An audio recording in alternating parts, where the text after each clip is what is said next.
Welcome back to the Upside Sports Network. My name is Michael. Appreciate you guys joining us late on a Wednesday evening. Hopefully you guys had a great day. Not too much baseball news out there, so we'll go quickly through some of the headlines out there and kind of check in on what business is left to do this hot stove season. NBA trade deadline is a little over 8 days away. We will start our nightly lives for the NBA trade deadline starting tomorrow night. We'll still have our hot stove talk as well, but we're going to go through the NBA trade deadline every single evening as well. Kind of come up with some trades as well and see what ultimately shakes out over the next week or so. But make sure you guys hit that like and subscribe if you haven't already. Posted a bunch of Super Bowl content already this week. I know we've gained like 32 subscribers so far this week just on the Super Bowl content alone. So we appreciate those of you who have decided to join us. And we'll get some more Super Bowl content out for you guys tomorrow. So make sure you guys are following us and subscribing to us here on YouTube, as well as following us over on X at UpsideSN. We'll post our videos there whenever they do get released. You'll be notified immediately as well. Make sure to turn on your notifications. But let's start with the Baltimore Orioles. Of course, the sale for them, $1.7 billion. Two private equity firms, but the big story there for them is that Cal Ripken Jr. is one of the minority stakeholders in that group that took over or is going to be taking over that Baltimore Orioles organization. And that's very good for the city of Baltimore. Kind of the royalty, if you will, of the Orioles organization. Cal Ripken Jr., the Iron Man, if you will. Absolutely great Baltimore sports hero. You'd hope one day Ray Lewis for the Baltimore Ravens gets some type of ownership stake at some point with the Baltimore Ravens. But Baltimore royalty coming back there with Cal Ripken Jr. Outside of that, we saw a couple of retirements today. Joe Smith, a reliever for a number of different teams, decided to hang things up. We did see a signing today of reliever Wandy Peralta as well. And the deal for Justin Turner looks like it's either, I'm not sure if it fully became official, but it looks like all the roadblocks are now out of the way for that one. So not too much news to report, but again, Baltimore gets their hero back in Cal Ripken Jr. Welcome in, Charles. Appreciate you for joining us once again. And appreciate your support for all the time that we've been doing this now. If you guys have been hanging around for a significant period of time, we appreciate those of you who continue to come back and watch our lives, watch our content, like the video, comment, participate. It really does help out the channel. We got so many comments on a lot of our Super Bowl videos that we've been doing over the last couple of days. It's been crazy. I told you guys last night anyway that we'd be posting a bunch more Super Bowl content leading up to the Super Bowl, and then just before the Super Bowl, we'll give you guys the prediction of who we think is ultimately going to get the job done. Welcome back, Mark. Appreciate you as well. I know you're happy about the Justin Turner signing. I still don't think that they're done. Just like you said last night, I still think there's still one or two more moves that they could make, but we'll see what happens there. As far as what's left to do on the slate for Major League Baseball, well, you still got a couple of big-ticket items out there. Blake Snell, Jordan Montgomery as far as pitchers. Then you look to the hitters, Cody Bellinger, probably the big fish right now. Matt Chapman, where exactly is he going to land now that he no longer has a home, presumably in Toronto? Sounds like the Chicago Cubs could be a fit there. If Bellinger goes back there, is he still a fit there? Remains to be seen. But a guy who was hoping to get a $100 million contract this offseason, I don't think the money's going to be there for him. I think he's going to have to take a shorter-term deal with a higher AAV, or he's just going to have to eat the money on it and just say, hey, I want the total dollar, so I'll go ahead and stretch out that AAV just so I can get the value I want out of a deal. But either way, I just don't see in a market right now with where we're at. We're, at the end of January? I mean, there's still some time to get it done. I have no doubt Bellinger's still going to get paid. I have no doubt Montgomery's going to get paid. I have no doubt Snell is going to get paid.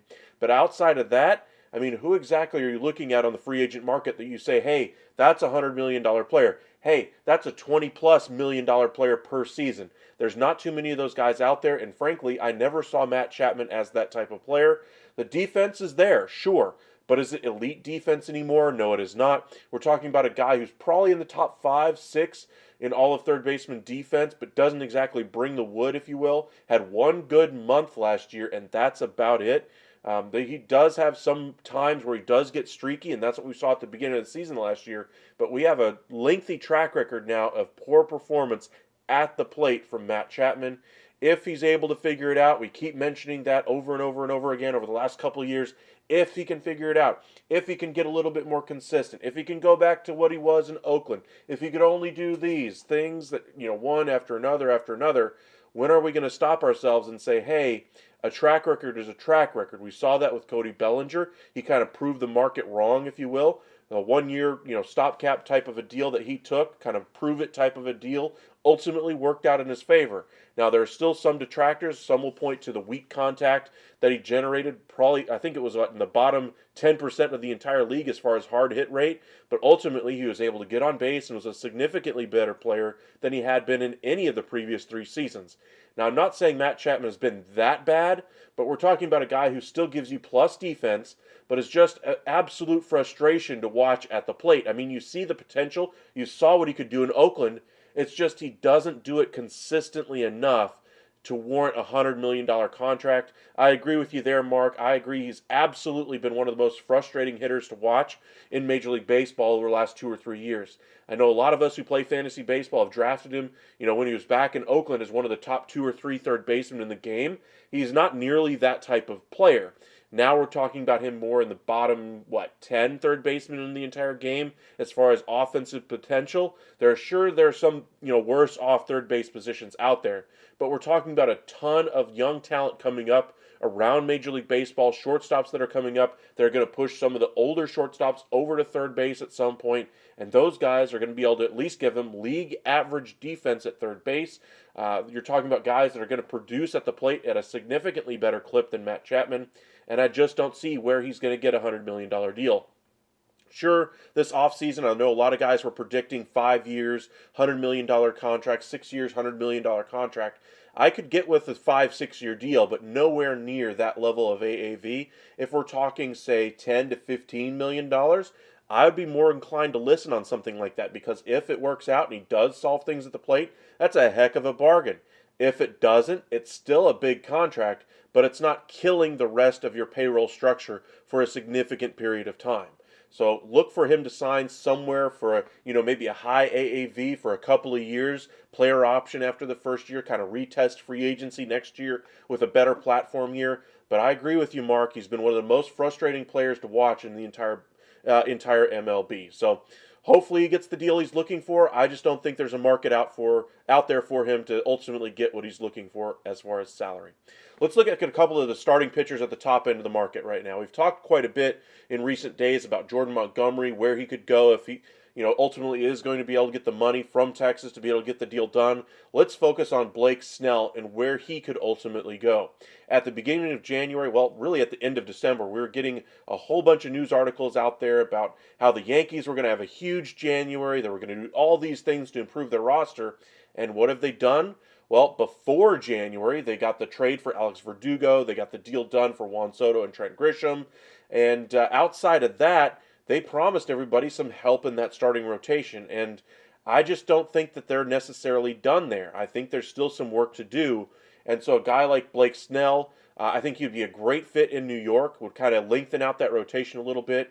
We got some, I guess you would call it positive news on Carlos Rodon, is that he's not necessarily injured at the moment, that he's kind of rehabbing, all those kinds of things, trying to build up strength. They're going to be ready for next year, those kinds of things. But that's still a big question mark right now. And a guy who's had significant injury issues in the past, then you also look at the rest of that rotation. Cortez missed a lot of time last year. How many years can you expect Garrett Cole to take the ball 30-plus times a season without breaking down himself at some point? That bullpen's been taxed at certain points over the last year or two. They need to make some improvements back there as well. But for my money, the Yankees still aren't necessarily done, and they haven't lived up to what we thought they would do at least this offseason from that starting pitching.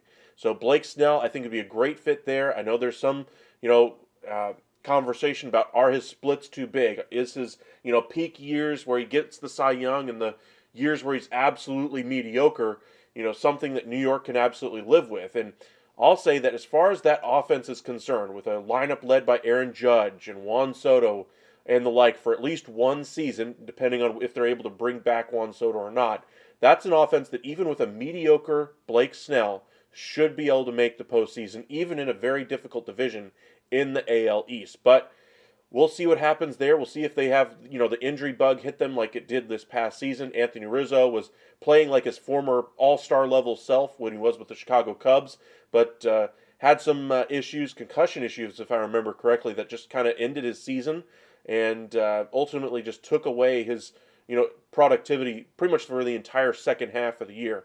If he gets back to that level of play, that offense should be able to carry pretty much any pitching staff through.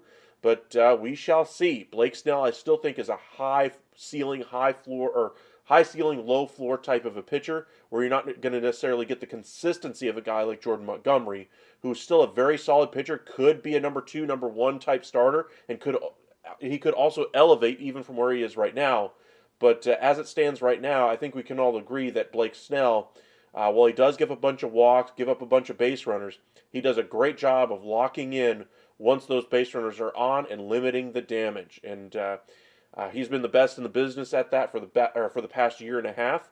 And we'll see where he ultimately goes. But the Yankees aren't the only team in the market for some starting pitching. We talked a little bit yesterday about he's a native of the Seattle area. He rang the bell for the 12th man. I think it's a bell anyway. For the Seattle Seahawks game earlier this year anyway. So Seattle has been connected to multiple starting pitchers. Recently they were connected to Dylan Cease as well, with the return possibly being one of their young pitchers going back the other way. But I wouldn't rule out a reunion back in Seattle for Blake Snell. Another team that I told you guys yesterday was that the San Francisco Giants absolutely had to get something done this offseason, whether that be Cody Bellinger, whether that be getting Blake Snell. They need some major domino to fall in their favor. Otherwise, Farhan Zaidi is going to be out of a job come trade deadline season. So we'll see what happens with the San Francisco Giants. I'm not necessarily a huge fan of the trade they made for Robbie Ray. With giving up Mitch Haniger, they already have a very depleted lineup. They need to get some bats in there. Bellinger would be the best one on the market right now from a free agency perspective, but they really missed the boat over the last 3 or 4 years bringing in top-level talent. They had a chance to go out there and bring in Manny Machado and Bryce Harper in that year where it took all the way till February for them to ultimately sign pretty similar deals around that $100 million or that $300 million contract. Ultimately, Harper, of course, goes to Philly. Machado, of course, goes to San Francisco, or to San Diego anyway, and it's just not worked out. They thought that there would be opportunities for them to be able to sign other players in free agency years later. They tried for a bunch of guys, namely Aaron Judge. They thought they were there on the 1 foot line, if you will, with him. Ultimately, he goes back to New York. Bygones be bygones. It's one free agent, all those kinds of things. But it's one more free agent in a long line of disappointments for Zaidi and this entire front office. They are definitely on the hottest seat right now as far as I'm concerned.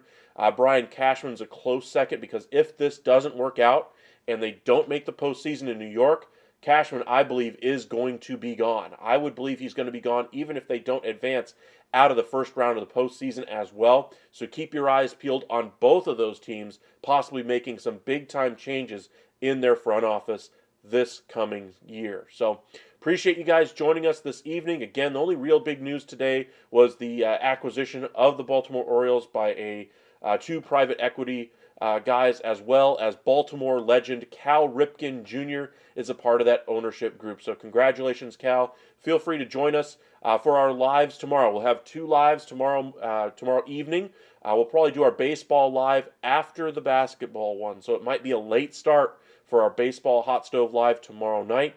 Be sure to join us. We'll probably start our basketball one around 8:30, 9 o'clock, and then baseball probably closer to 10, 11 o'clock Central. So be sure to join us. Follow us on X at UpsideSN. Thank you guys for hitting that subscribe and liking the video and joining us over the last few days. Thank you to all of our new subscribers we gained over the last few days as well with all of our Super Bowl content. And remember, NBA trade deadline is February 8th. We had a big trade in hockey today. Elias Lindholm goes from the Calgary Flames to the Vancouver Canucks. NHL trade deadline is going to be, I believe it's March 8th anyway. We will have a live for you guys then as well. So make sure you guys keep it here for all the latest for all your favorite sports teams. And appreciate you guys joining us. We'll see you guys again tomorrow night. Have a great evening.